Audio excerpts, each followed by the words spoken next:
Hello, everyone. This is Mo. I'm glad that you are all joining us for the info session about the SHSAT and what to expect there.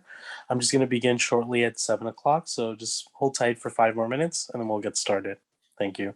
Just let me know if you can hear me via the chat. You can just type in into the chat for everyone and just say, yes, I can hear you. If there's any issues, please do let me know.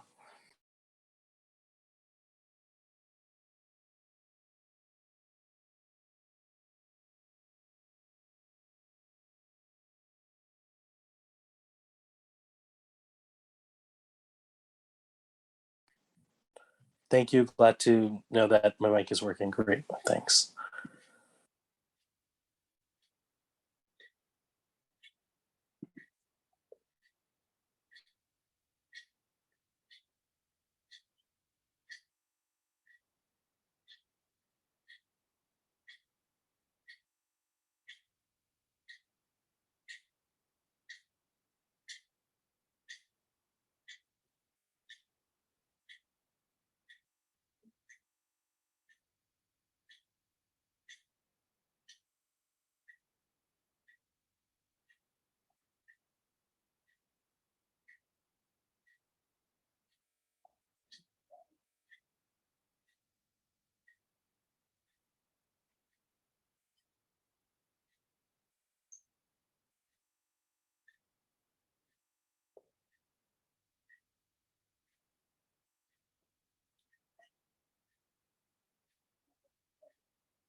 For those of you who have joined us, hi, my name is Mo. I'll be hosting the workshop today. Thank you for joining us. So I'm going to get started in about 2 minutes. So just sit tight until we wait for a few more people to trickle in. Thank you.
Hi, everyone. So my name is Mo. I'll be hosting the workshop today.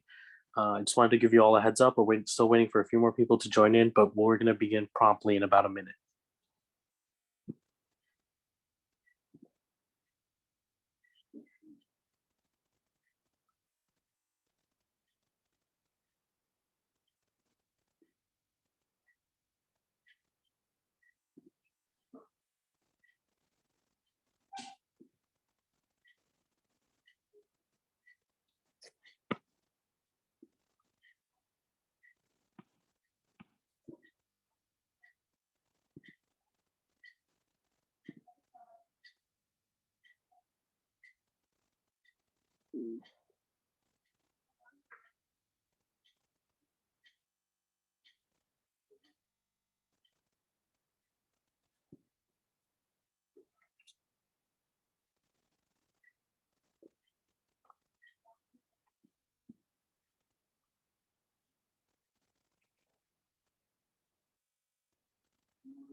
Okay, so it's now 7:01 p.m., so I want to just get started. So I want to introduce myself a little bit. My name is Mo. I'm here as one of the tutors at Queller. I've been with Queller Prep for the last 9 years now. I've been tutoring in the New York City area for about 14 years, and the SHSAT just happens to be one of the um, tests that I specialize in. So I wanted to give today an overview for both parents and students on what to expect on the SHSAT, how it's graded, and if we have some time, then some just general tips on how to study and how to approach the test as a whole. So here I have basically a packet that I've made just for us to kind of like navigate through for today's session. I would like if all of you took notes. If you have any questions, please ask in the chat. The chat should be working for all of you. And so just type it into everyone just so I can see it, and I'll keep my eye on it as I take on questions. Please do wait until moments where I might pause to ask questions, or if you have a question, just write it down. And if I don't get to it right away, at the end, I'll save a few minutes just to look over it. So the SHSAT is a test that has changed recently. And so that's something that I want to talk about as well, because to understand the test, you have to go understand how the changes were made to it. And so you'll see me write about that as well. But basically, the test is a 3-hour exam with 114 questions, of which only 94 are counted or accounted for in grading, that then decide whether or not your child can attend one of the 9 specialized high schools now. So for each of the specialized high school, there's a different cutoff that changes year to year. And depending on those cutoffs, that's how it gets decided on who is going to be going to what school. But along with those cutoffs, there's going to be ranking systems that are involved as well. So to start things off, math and verbal are weighted equally, but they are also divided into 2 sections that are scaled into a score out of 400. So first, I'm going to talk about a few changes to the SHSAT on this blank piece of paper. I'm going to write them down as well. So we can think of it as being divided up into 3 different timelines. There was a time before 2017. 2017 is when the big change came. And then 2018 plus is basically what's been going on since.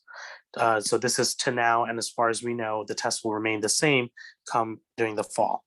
And this is pre-2017. Okay.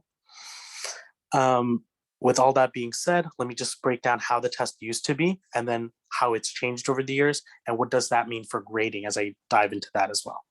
So before, the test was split up into 2 sections, verbal, which is basically the ELA section, and the math section. The verbal section used to have 45 questions and the math section 50 questions. For the verbal section, it was split up into 3 smaller sections as well, and I'll write about each of those. The 3 smaller sections was known as Scrambled Paragraphs. And these were 5 questions each, but were double the points. And the way that they would work is they would give you 5 sentences, and they would arrange them in an order that might not make sense to a paragraph. It was up to the student to order them in the appropriate way. If you mix up the order for 2 things in any kind of sense, then you do not get any credit. So it was an all or nothing kind of question. After Scrambled Paragraph, there was a section called Logical Reasoning. And so these were basically like logic puzzles and logic games. I would describe this section, for those of you who are familiar with the LSAT, as a much, much, much easier part of like logic games. That's what they would be analogous to. And there were 10 questions here, and they were each worth 10 points as well. And the point system is going to come in handy, and that's why I want you to understand that part in a bit. And then the last one is a section that has not really changed in terms of being on the test, and that's the reading comprehension. So there were 30 reading comprehension questions. There were always going to be 5 nonfiction passages with 6 questions each. So the test was very predictable. And so those 30 reading comprehension questions were worth 1 point each for 30 points. And so the verbal section with 10, 10, and 30 made up a total of 50 points. And afterward, that 50 points would be scaled to something out of 400. Now, for those of you who are familiar with scaling things, 50 multiplied by 8, you would assume would give you your 400-point score, but that's not how it worked. So a 30 out of 50 wouldn't guarantee you a 30 times 8 or a 240 score. And we'll go into that when we talk about the scoring section. As for the math section, topic-wise, it didn't really change so much, but before the math section was completely multiple choice. So it was all multiple choice, and that has since changed. There were also 5 choices per every single multiple choice question. That's changed as well. So there's algebra, there's arithmetic, right? Your basic order of operations and so on. There's geometry, there's slope questions, word problems, statistics, probability, and the list goes on, right? And so each of those questions were worth 1 point each. And so your total was also out of 50 points. And this was also scaled out of 400. And so the students would get a score out of 800. And this score out of 800 would tell them which school they would be placed into, okay? Now, in 2017, the SHSAT had changed. Now, the SHSAT is created with Pearson. It's a learning company and the Board of Education. It's worked in conjunction with those two. And what ends up happening is that when the test is made, they were taking a look at different, disparities in scores, different communities that schools were coming from. And essentially, they thought that the test would be better off if it looked like something that was already more familiar to all the students in New York City. So they tried to make it as a stepping stone between, regular tests that students have been taking up to this point, which is like similar to the statewide exams and the citywide exams, and also tests that they would take in the future, such as like the PSAT and the SAT. So the changes that came in 2017 were pretty drastic. The verbal section was reworked into an ELA section, and the math section remained the math section, but they were now out of 57 questions each. And the original foray into this was there were 20 grammar questions. There were 37 reading comprehension questions, and these were all multiple choice. There were 57 math questions, but now they were split up into 2 different types. There were 5 grid-ins, which seem like free response questions. They're non-multiple choice, and there were 52 multiple choice. And so for the grid-ins, right, they made like a special kind of section to bubble in.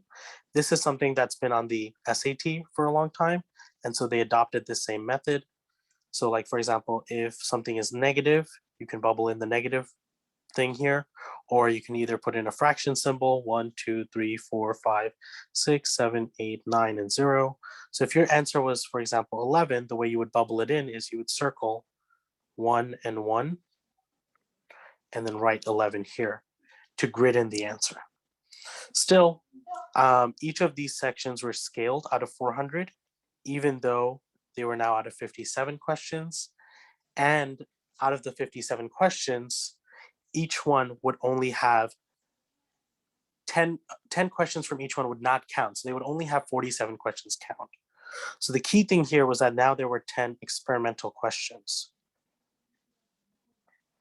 The issue is it was impossible for a student taking the test to identify which of these were 10 experimental questions. And same thing with the math section. It was impossible for a student to tell just from taking the test which of these questions were going to be experimental ones. So with that being said, every student had to try for all 57 questions as if each single one counted and depended on what school they would get into. So even though it was graded out of a 47, it was still scaled to something out of 400. Okay. The other big change that happened was in the previous SHSAT with 95 questions, it was 2.5 hours long. And starting from 2017, they moved to a 3-hour model because there were more questions to take, even though less questions overall counted. Now, in 2018, after having 1 year of experimented with this type, they tweaked it a little bit more. And this has really been how the test has seemed ever since then, from 2018 on. You still have the ELA section and the math section, and each of them are still out of 57 questions. And now what they've done is they've realized that grammar isn't really taught at schools. So having 20 grammar questions is kind of unfair to any school that does specialize in grammar or spend a lot of time on teaching grammar properly to students. So what they've done is changed it to 9 to 11 grammar questions. And I think that since then, in a recent change, they've even upped that to 9 to 14, but they haven't gotten all the way up to 20 grammar questions again. And instead, they've also bumped the reading to now 46 to 48, depending on how many grammar questions there are. They've also changed because when they first did it in 2017, the reading was also all nonfiction. But since then, they've changed the reading to be more varied in terms of the material that they write. So it's no longer just nonfiction. There may be a nonfiction passage here or there, but it's definitely more fiction-based. There's definitely more prose, there's more poetry now. So the test is definitely more fiction-based. Okay. The math has pretty much remained the same. There's still 57 questions. There's still 5 grid-ins. And there's still 52 multiple choice. Again, in both sections, there are 10 experimental questions, which will not count towards the student's overall score.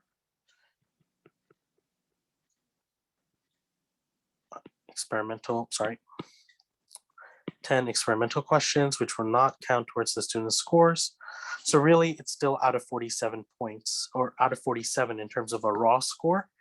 And each of those scores are then converted to a score out of 400.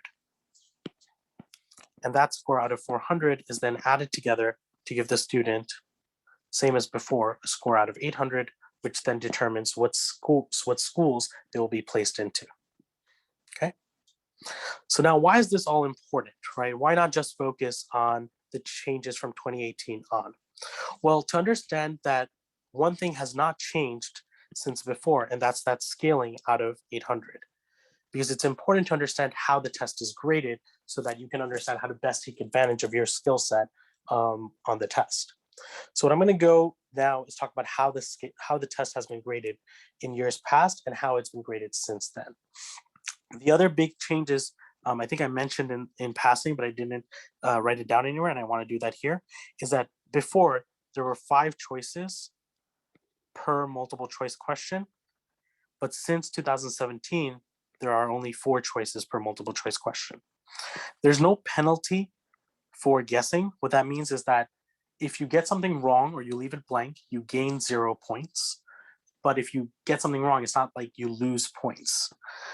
So you should never leave anything blank on the test. If you're running out of time, you should guess, right? So 4 choices per multiple choice question, per MC question. And that stayed consistent even till now. Okay. So let me go through now how the grading works for these tests. So this is evaluating the old SHSAT. So this is a type of scale that they would have used, and we're talking about pre-2017, right? When the test was out of 50 points in each section.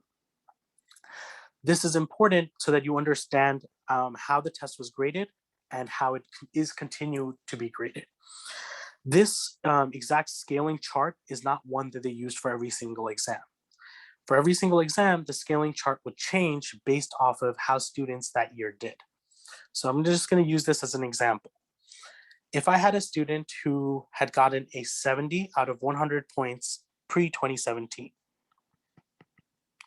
right? If they had gotten a 70 out of 100, that does not translate into a score out of 800 as just times 8 times 8 as a 560. That is not true. That's not how it works. A 70 out of 100 can mean very different things based off the student that got that score and how they got it. And that's what I want to show you all now. Imagine we have student 1, who in verbal got a 35 out of 50, and student 2 in math got a 35 out of 50, right? And then, sorry, that's student 1. That's their breakdown of scores for verbal and math. Now, if we have a student 2 who in verbal is not as strong and got a 20 out of 50, but in math is very strong and got a perfect 50 out of 50, what does their score become? And that's what I want to show you all now. So you would imagine if I'm a student, if I'm a teacher or someone in administration looking outward towards one of these two students, I would probably want the student 1 because I feel like they're more well-rounded. But that's not how the test works in terms of giving out or producing a grade. And so that's what I want to talk about here. So if I look at my student 1 who got a 35 on the test gives you a 250 out of 400 points. So this is 250 out of 400, and this is 250 out of 400. So when I add these two scores together, student 1 has received a 500 out of 800 points. So they scored a 500 on the SHSAT, which is a pretty solid score, but is by no means extraordinary, right? But if I look at student 2, they got a 20 out of 50 in verbal, and according to this chart and this scale, a 20 out of 50 would give them a 190. So a 190 out of 400 in verbal, but a perfect 50 out of 50 in math gets them a perfect 400. So a 400 out of 400 in math, which gives them a score of 590 on the 800. So they got a score of 590 on the SHSAT. So this breakdown is very, very important in understanding how the test is scored and how the scores can skew towards someone who's very good in one particular area. Does everyone understand that? Now, based off these scores every single year, there are cutoffs set by these schools, right? And that's what we're going to talk about next. These are, I didn't update these to the 2021 exam or like the most recent ones, but here are the cutoff scores for each of the schools over the past few years. And I want to talk about a few things about these cutoff scores and what we're noticing. One is, the student who got a 500, based off of the way that that test was scored, would only gain admission to one specialized high school, Brooklyn Latin.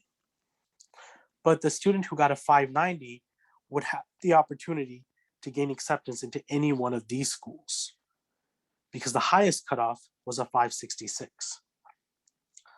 Even though they both got a 70 out of 100 in terms of just raw points. So the breakdown of your score is very important. Okay. Everyone with me so far? Does anyone have any questions? You can please type it into the chat. I'd be more than happy to look them over. Now I want to talk about what these implications or what these scores mean about how to approach this test and quote unquote, how to beat the test in terms of gaining admission. When I first learned about this was many years ago before I was tutoring at Kohler, I realized that if a student was good at math, I would just push them to not just be good at math, but be great at math and be like, don't worry about the reading. If you don't know how to read, let's keep it that way. That's not the issue. Let's focus on your math and work towards getting you that perfect score in math. And then I would do the same thing for a student who was not good at math and was great at reading, and I would just push them on that. And what I realized, and I just want to say that before Kohler, I worked at places where I would teach 50 students on Saturday morning, 50 students Saturday afternoon, and then on Sunday, I would teach another 50 and another 50. So I would teach 200 students and probably not know more than 25 names, just because that's how big the classes were. But the methods in teaching were perfect. Like I taught to the best of my ability, and I'm glad to say a lot of these students got in using these strategies to beat the test, right? But what I realized after my second or third year, when those students would come back and tell me, hey, Mo, I used to be in your class. Thanks. I now go to Bronx Science. I now go to Stuyvesant, whatnot.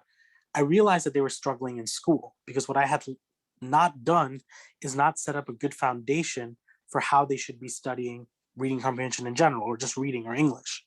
I had not done a good job in setting out math foundation for them. And so then they would suffer at those schools years later. So I realized that this way of beating the test isn't always a good thing. And so I had kind of changed course. So instead of saying, hey, let's aim for a 50 out of 50 every time, I said, let's aim for a 42 out of 50 in both sections. Because then I have a well-rounded student, right, who's going to have just as good of a chance of getting into any of these schools based on the old scoring system. A 42 out of 50 would get me a 283 and another 283 in each section, giving me a 566, which gives the cutoff for all of these schools as well. And so that was the shift in terms of figuring out how I should teach my students to approach the test and how they should be well-rounded students as well. Okay, I hope everyone understands why we're going through this.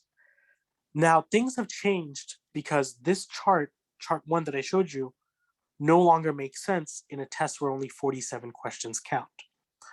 So what I did is being a little neurotic and trying to make sure that we still had a system at Queller where we could make predictions and give advice on how students should rank these schools or what schools they should go for when they were getting their practice tests done. I had stayed up and created this chart. And I want to just talk about this chart for a second. It's on its side and not oriented the way I would prefer it to be. But essentially on this axis over here, you see that this is the number of questions a student can get right. The one in green showing you that if in the old one, if you got a 50 out of 50, you would get a perfect 400, right? And so I created another chart that was going to be configured based off getting 47 questions right and still getting a 400, and creating a new curve that matched for the most part the same as that of the old curve, right? And one thing that I hope you all notice, both from the curves as well as the graph, is you lose and you gain the most amount of points in the beginning and at the end, right? So if you get one question wrong, and that question is from a 50 to a 49, that's a big drop in the scale. But if you get one question wrong, and that's from getting a 35 out of 50 to a 34 out of 50, that's not as big of a difference. And that's how the scale is set up, because they definitely reward people with perfect scores much more than they reward people with a 34 out of 50 versus a 35 out of 50. So now, having this chart made, or this graph made, I created a new chart that we've used at Queller. And then over the last few years, it's been pretty accurate at predicting what score students will be getting on the real test. And we have had hundreds of students over the last few years, since 2018, take the SHSAT, and the scores that they've gotten on their practice tests here at Queller have been pretty indicative, using this chart, this scoring conversion chart, to see what they would get. And so I want to tell you all as parents, and some of you as students, how to properly grade your SHSATs, so you have a better idea of how to go about doing it and predicting what school you have the best shot for. So let's take a student who, and so using this chart, I've created this breakdown of how to do it in steps, right? Let's say I have a student who got a 48 out of 57 and a 44 out of 57 in ELA and maths each, right? Remember that this 48 out of 57 gives us two possibilities. There's a best possible scenario and a worst possible scenario. What do I mean by that? Remember that 10 questions in the ELA section will not be counted towards your score. What that means is that out of the 9 questions that this student got wrong, if they're lucky, all 9 of those questions did not count. That's the best possible scenario, which means that they got a perfect score. The worst possible scenario is that 10 questions that they got right were all part of the experimental questions and they did not count. Sorry, I'm getting a question from Christian. If our scores are out of 47, why are our mock tests out of 57 in each? Because on the real test, great question, Christian. Because on the real test, your test is still out of 57 questions. There are 10 experimental questions that you have no way of knowing which of those 10 are the experimental questions. So when you test, you'll still have to answer all 57. So when we give you mock exams that are out of 57, that 57 has to account for the timing, right? Just because you do 47 questions and you're saying, let me ignore 10, that doesn't mean that those 10 might not be on the test and be counted towards your score. I hope that answered your question, Christian. So that's why your mock tests are out of 57. Yeah, great. So now going back, no worries. The worst possible score you could have gotten is a 38 out of 47. So what I did was I would average these two. So now if you average 38 and 47, 38 plus 47 divided by 2, you'll see that your score would be a 85 over 2, and that's a 42.5. So what I would do is round down. In this entire scenario, I'm always going to be rounding down because we want to prep for the best possible situation. Amy, I'll answer your question in just a second. Let me just go through this really quickly. So if someone were to get a 42.5 as their average, I would just round down to a 42, right? Because we don't want to over predict our scores here. So now what I do is I take 3 situations here. So that sets up my ELA. So I'm going to go over this best, average, and worst later, but this sets up my ELA, right? Now we go on to the math. A 44 out of 57 means that you got 13 questions wrong. Well, in the best case scenario, 10 of those 13 questions don't count. So you actually got a 44 out of 47.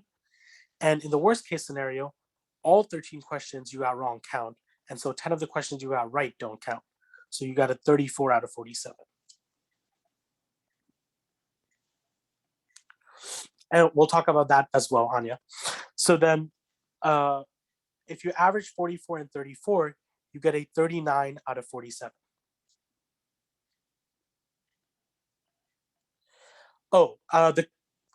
If you're curious about why do you think their purposes of having mock questions, it's their best way to do experimental testing on whether a question is fair or not to then include on future tests. The SAT used to do this years ago when they had experimental sections on the SAT as well.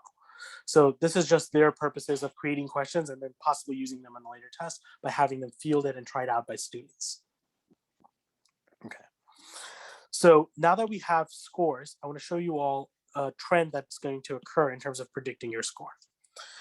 If I look at the best possible score for ELA and the best possible score for math, and I add them, so a 47 and a 44, a 400 and 312, I get the best possible score you can get on the test. That's if, like, there's angelic music from heaven coming down on you as you're taking the test. Perfect, the sun is shining, everything's going great, the world is your oyster, that kind of stuff. Worst possible scenario is everything goes wrong, right? 38 and a 34. So a 38 and a 34 would give you 265 plus 243. And that would give you a 508. And then if I take your average scores, a 42 and a 39, a 42 and a 39, 290 and 271 is a 561. So if I was your tutor and I was making a prediction after you've taken a few practice tests, right, I would still, to be on the side of caution, average these two scores or get their halfway point and say that the student is most likely to score a 535 halfway between their worst possible and their average on their exam on the real test if you were to take it like tomorrow, right? So that's kind of the setup for all of this. That's how this works. Okay. Now let me answer some of these questions that some people had asked. So Anya asked, what is the score that will get you into Stuyvesant out of 114, right? So people always ask about Stuyvesant because it's usually the highest cutoff score and probably the most desired out of all the specialized high schools to go to. So what I've realized is just like how before the magic number was a 42, this time the magic number is getting a 50 out of 57. So remember, it's not just good enough to have a score out of 114. the breakdown is what counts, because that's why we went over these charts, right? How you break down that score, as we saw with student 1 and student 2 in our example of the pre-2017 exam, even though they both got 70s, one would have qualified for Stuyvesant because they got a perfect score in one section and would not have. Okay. How many kids are admitted to Bronx Science this year? Well, each year the number varies a little bit, but usually in Stuyvesant, the number of students admitted are about somewhere in the mid 800s. Bronx Science is close to 1,000, and Brooklyn Tech is close to like 1,300 students per year. You can look that up if anything, any of those numbers change at the school themselves on the school website. The other thing, what is the score this year that can almost guarantee you into Stuyvesant?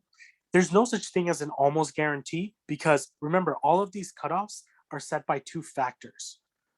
One is how many students pick that school as their first choice, right?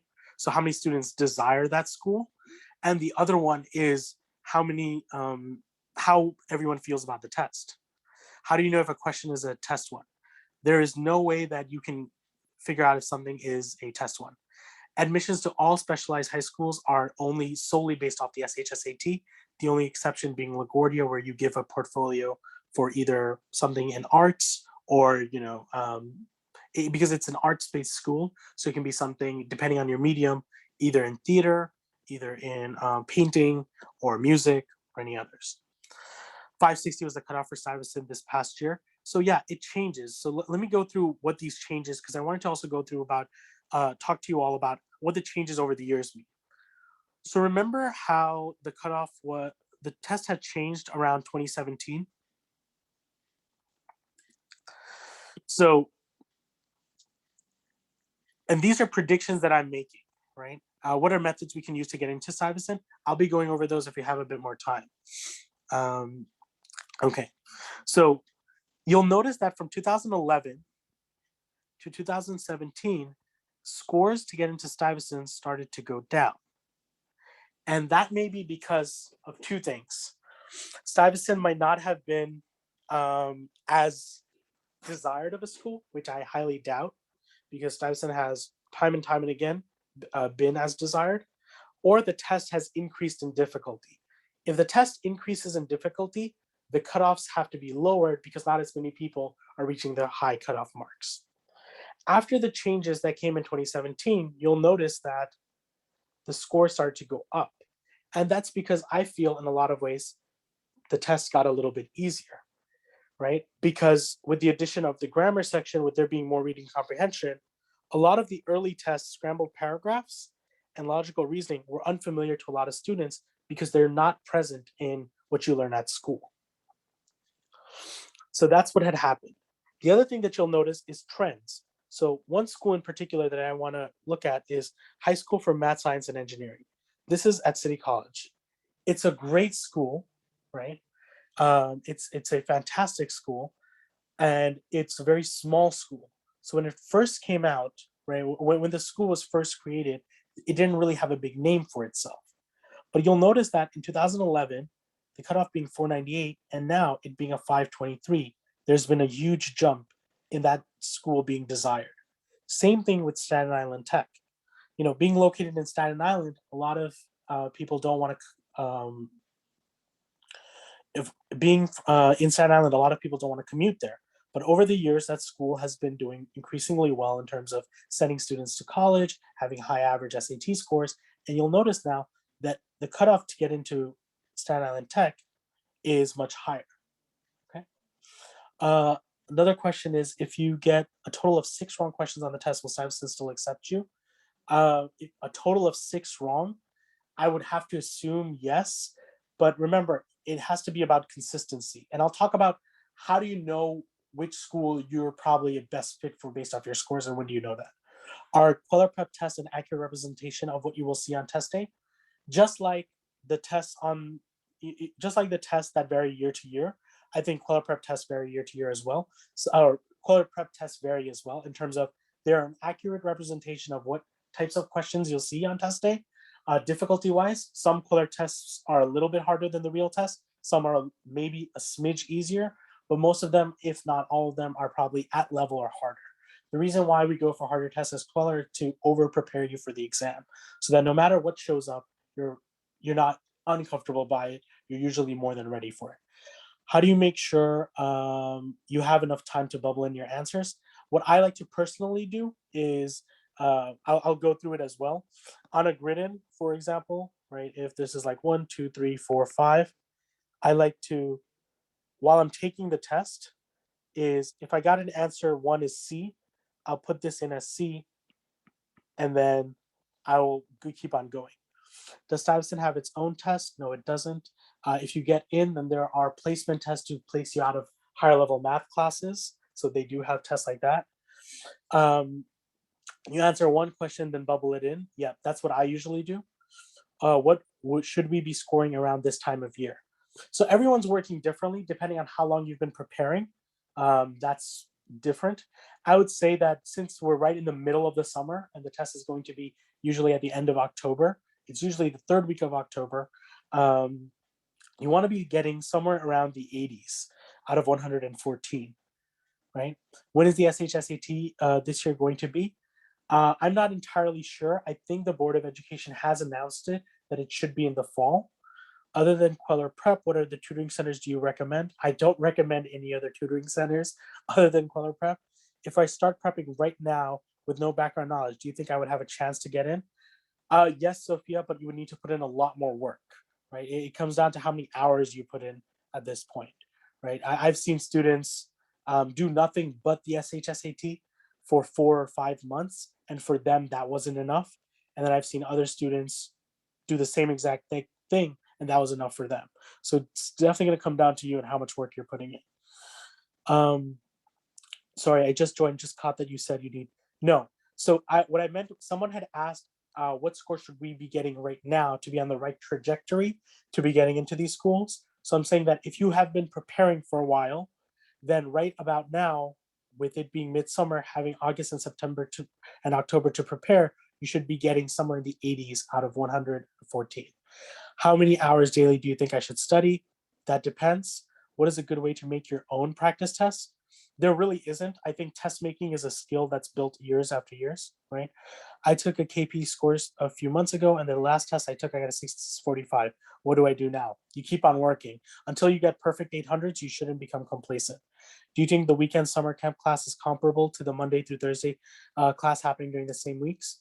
Well, it's different, right? I think the summer camp classes are helpful for you to have extra days to go over.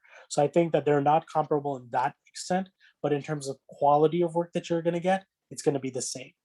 What score do we need to be competitive to for Bronx Science and Stuyvesant? Sorry, I'm just reading through questions and answering them right now. In order to be competitive for Bronx Science and Stuyvesant, you should just go off of the previous year's cutoffs and try to be close to those scores. Are you suggesting we should not fill in the whole bubble and rather only dot in the bubble? No, I would fill them in as I go along. Is there someone I can speak to for feedback on the scores my son got? Their personal tutor would probably be the best person. Is there any tips on remembering formulas or charts? Write them down over and over again, study them over and over again. How can you scale the score? Well, you can just use this chart right here, right? And follow these instructions. So this will be up on the Queller website. But if my scores for the mock test are really bad, how can I improve? The best way to improve would be to take a look at not just what you're getting in each section, but what type of questions are you getting wrong? Are you overwhelmingly getting geometry questions wrong? Are you overwhelmingly getting inference questions wrong in reading comprehension? And focus on those. Will this presentation be made available for future viewing with charts? I believe so. I think Ms. Queller said to check Queller's YouTube channel. Can you link the things on the screen? I will send them over to Ms. Queller. How accurate is the conversion in KP, and how have you seen it correlate to students' scores on the actual test? So students that I've both tutored both as a private tutor through Queller as well as a class teacher through Queller, I have used these scores to predict. So I think this is actually very helpful. Let me explain something to you all in terms of how these scores have been used to predict students, I guess, performance on the real test. So for example, whatever test score you get right now, that will not give me a good indication to predict what school you'll be the right fit for. The last 6 weeks leading up to the test, so from mid-September on, is what I would say. You should take from mid-September till test day, you should take at least 10 practice tests. The average score in those 10 practice tests is indicative of how you will do.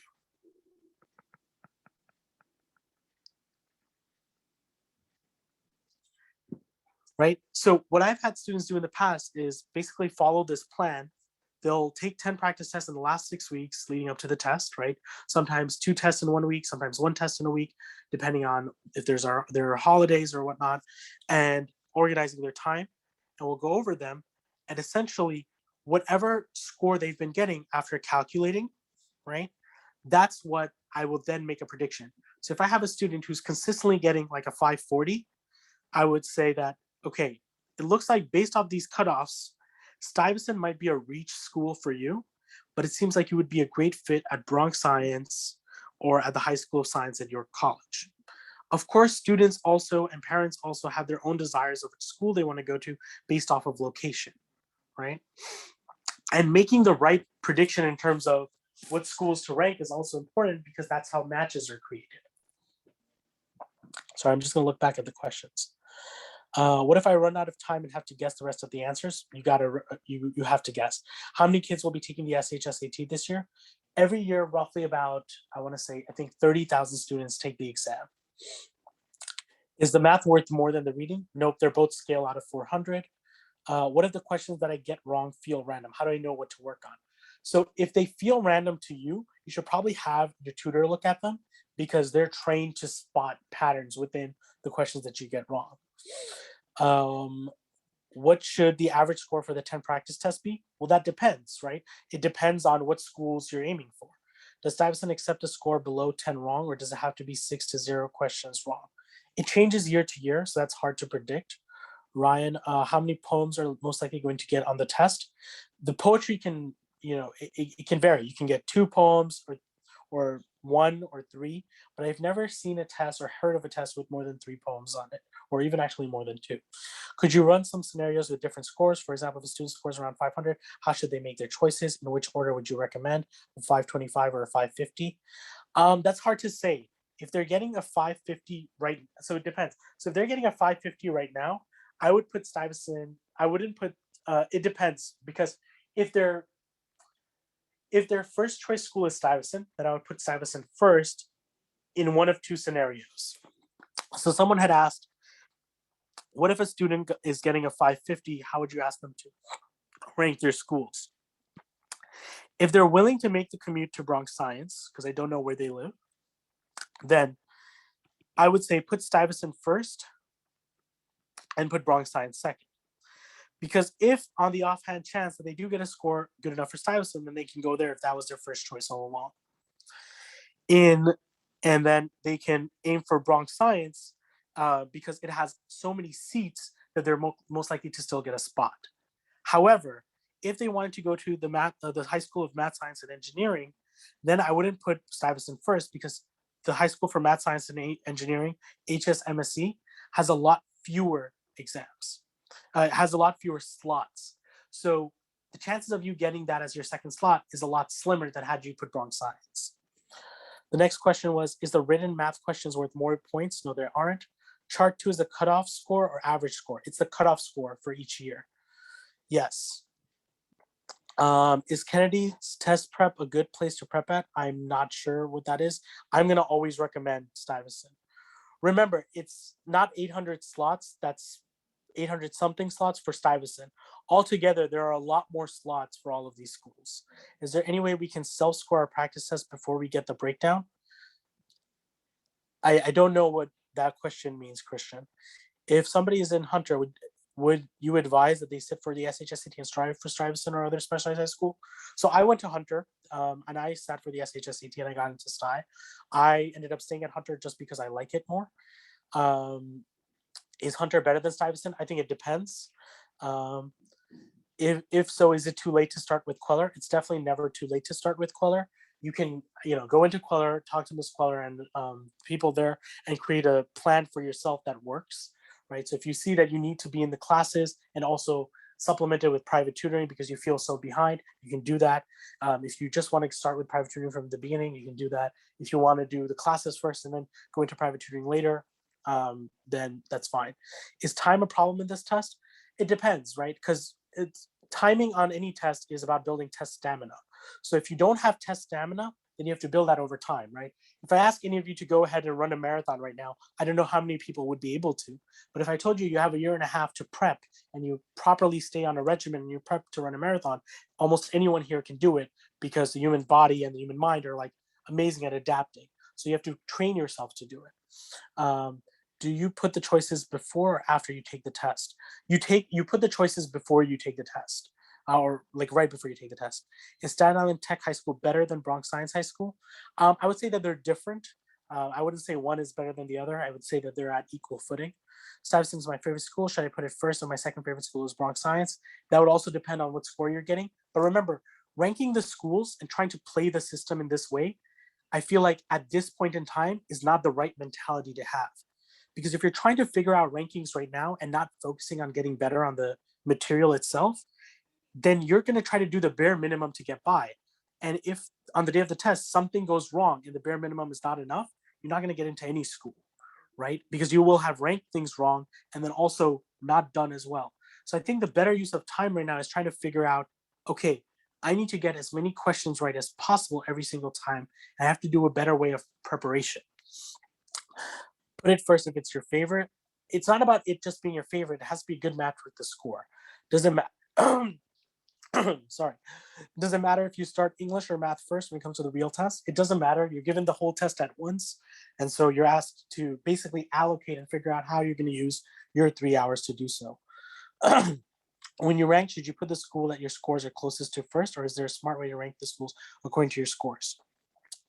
There is a strategy behind it, Emma, but it also does depend on what scores you're getting. I have the same question as Zachary. Yeah, so it doesn't matter which ones you do first. Is it best to start prepping going into 7th grade? Because I am. Yes, the earlier you prep for the test, the better chance you would have. That goes without any doubt. What mathematical concepts should we review for the SHSAT? I would say that most of the skills you learn by the end of 8th grade, and you notice how I said by the end of 8th grade, show up on the SHSAT. That's why it's better to prepare on your own. If you just rely on math that you learn at school, it's usually never enough. What tips do you recommend for studying for Stuyvesant? So I know that people are hung up over Stuyvesant because they know it as the Stuyvesant test.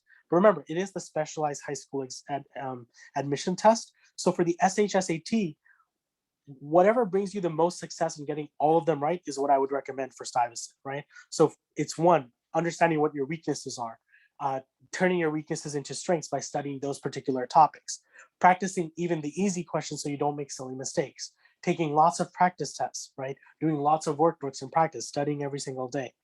Let's say you did okay at the test and missed the cutoff for Stuyvesant, but acceptable for Bronx Science, and you put Bronx Science second. Will you still get in? That depends, right? Because so the way the scores are set is if you got a 550 and you put Bronx Science second, right, as your second choice, everyone who got a score higher than you and put Bronx Science first is going to get Bronx Science first. And then if there are seats, then you're going to get it. I would imagine someone getting a 550, if the cutoff is a 532 and put Bronx Science second, would get into Bronx Science. How do you know what score you will get if you put the choices first? Well, that's the thing. You have to go off of knowing how well you think you're prepared for the test. Is getting a 440 or 480 on a practice test a good start? Well, it depends on when you're starting, Tenzin. If that's what you're getting right now, you definitely need to put a lot of work in, but it's not impossible. But if you're in 7th grade, right, then that's not a bad place to start because you have a year left to study. Is it a good idea to practice all of one type of question if you have trouble with those? So remember, when you practice, you shouldn't just practice one thing. It should be a mixture. So if you have one type of question that you struggle with, you want to put an overwhelming amount of time to it, but also practice the other things as well. Any suggestions for smart guessing in math and smart guessing for English, especially when you are time constrained? So smart guessing always works by first narrowing down your answer choices, right? So if there are 4 answer choices, just by guessing, you have a 25% chance of getting something right.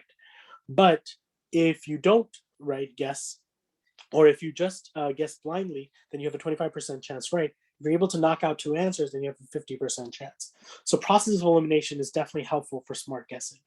Is Stuyvesant seen better / more advanced than Bronx science than the others? Nope. I would just say that it has more of a name, sometimes for bad reasons. It's just been on the news more. But all over the country, everyone knows Stuyvesant, Bronx Science, Brooklyn Tech, and the specialized high schools in New York City. Do you get to know your scores before you do the ranking of schools in the application? No. Is a 65 out of 114 a bad score? If that's what you're getting right now, Anya, that means that you need to put in a lot more work, but it's not necessarily a quote unquote bad score, right? Remember, you all have to think about where you are right now, right? So, for example, we have, and maybe this would be helpful if I just kind of break it down to you all based off of a timeline. So July is basically done, right? Today is the 26th of July. So July is done. So we have September. Sorry, we have August. We have September, and we have October, right? So let's say that the test is going to be back to normal the 3rd weekend of October, right? I would say that October doesn't really count because usually by the beginning of October, if you don't know a good portion of the test, it's usually too late to cram. One thing to remember about the SHSAT is it's not a sprint, it's a marathon. So you have to continuously be practicing. In August, I always say, take advantage of the summer. I know that the past year and a half has been tough on everyone. And, a lot of people are taking the summer to try to get back to some semblance of normalcy, right? But if you're someone sitting for the SHSAT, this summer is also a sacrifice you have to make in order to properly prepare for it. The last year and a half of remote learning for most of you did not do good things for your preparation for basic understanding of what you should have learned in 7th grade, right? If you're about to enter 8th grade, is an 88 out of 114 a good start? Yeah, that's not a bad start. So what I'm trying to say is that take advantage of this summer to learn, right? Attend the Queller classes, go to extra helps, do practice even on days when you don't have Queller, study outside of just the Queller classes, make sure you do all your homework, take practice tests, talk to your tutor, and ask them, what can I improve on? What are my areas of weakness? What would you suggest I do, right? The extra helps are listed on the Queller emails, and you can always ask your Queller tutor for help on that as well, to be directed to that information. So use the majority of August and the beginning of September, because I think school starts a little bit later this year, to cement the material, right? That is, try to understand everything you don't know. Try to learn all the math concepts that you have trouble with. Try to understand how to tackle poetry passages versus prose passages versus nonfiction passages. After that, use the remaining weeks of September and especially the weeks in August to take practice tests consistently, right?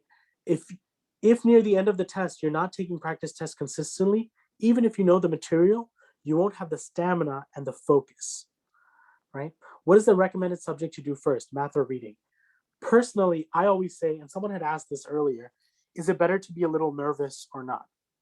So in psychology and behavioral psychology, there is this principle of understanding how performance and anxiety go in with one another. Yes, Queller has so many tests that I would find it almost impossible to run out of tests there. So there's performance. And then here you can think of this as anxiety or nervousness, right? So this entire curve works like a bell curve. And let me explain that. If you're too carefree and you're not anxious at all, then what's going to happen is that you're going to make silly mistakes and you're not going to do so well. Raji, you should do both. You should revise old tests and you should do new ones. Okay. If you are too anxious, you're going to freeze up and you're not going to do well. And that's what's happening on this end. But if you are just the right amount of anxious, you're going to be able to get the most out of your performance because it's going to keep you on your toes without stressing you out too much. So what my recommendation is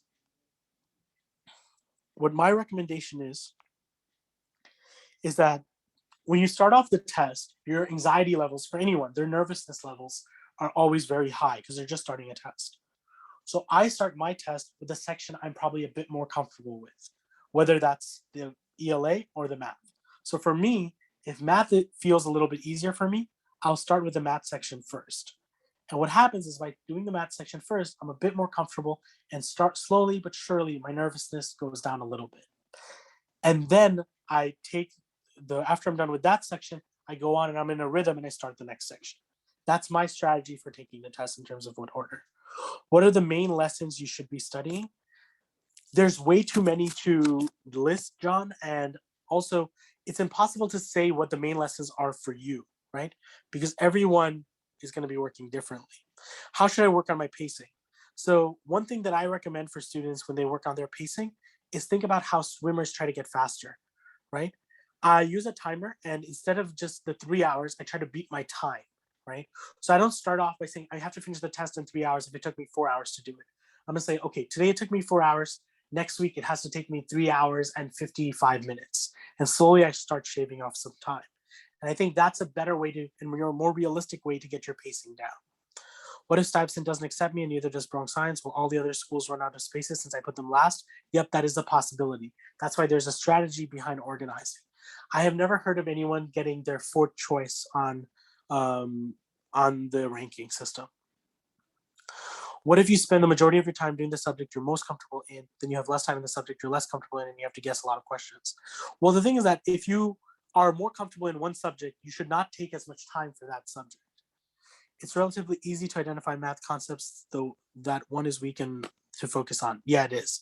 What math equation should upcoming eighth graders practice? Well, there's a list, right, depending on which one it is. However, for English, it's a lot more ambiguous. Any suggestions? Well, for English, I don't think it's as ambiguous. I just think that it's harder for you all to notice it because in school, English isn't taught necessarily as doing multiple choice questions, right? So that's the issue there. Let's say you do great on the reading, but then run out of energy for the math and then guess. How do you stop that? So that's all about, in order to get better at that, it's all about, again, pacing and building test stamina. So you need to stay, and this is the hard part for a lot of you who are becoming incoming eighth graders, is staying focused and staying on task for 3 hours. Are most kids better at ELA or math? Depends. That would be hard for me to say. What websites can help you study? I don't really particularly know of any SHSET particular websites. That's why, using the resources at Queller is probably the most helpful thing that you can do. Self-studying is very hard, especially when you're in 7th or 8th grade. That's why, you have all of these resources at Queller, so that's why you should be taking, you should be taking advantage of them. Is there conversions on the test? Wait, what score did you get on the SHSAT that got you into Stuyvesant? I got a 692. So I think when I took the test, I either made one mistake in ELA and one mistake in math, or 3 mistakes in one section. That's probably what happened. Yeah. But this was a long time ago. But yeah. How long did I study? For a long time. It's very different. It's very different compared to the Hunter test. Yeah. All right. So I see that it's waning out to be about 8 o'clock, and I want to be respectful of everyone's time. So I hope you all found this very helpful. Any general websites for brushing reading skills and websites sponsored by Queller? I mean, I don't know of any websites that particularly, help you brush up on reading skills or anything. I think there's a lot of good work we do here at Queller, so try to take advantage of them. I don't really look elsewhere because I think that, Queller itself is a good enough resource. I hope you all have a great night. I hope this was all helpful. I hope you all are enjoying your summer, but making sure that it's a productive one. Okay. Have a wonderful rest of your Monday and a great week ahead, y'all. Take care. Everyone, thank you very much. Give Mo a big thank you, everybody. Give Mo a big, big, big thank you. Type it in, type it in, type it in. Say thank you, guys. Okay. And if you could, please Google review to Queller Prep that We want our Google reviews. Okay, go, go, go, go. All right. Thank you guys. Thank you everyone. Thank you very much. Give him a big, huge thank you. All right. This webinar was put together on extremely short notice. So thank you, Mo, for always just being there for us. Okay. Thank you for doing everything I asked last minute. It really means a lot, Mo. All right. Thank you, everyone. Thank you for listening. Please give Mo a huge thank you. If you could, please go on Google and just give Queller Prep a Google review so that we have that opportunity as well. Okay. All right. Thank you, everybody. We're going to close up the meeting. If you have, I think some of you have questions, but I don't think Mo is on. I'm sorry, guys. Okay. All right. Thank you, everybody. Thank you very much. Bye. Bye-bye.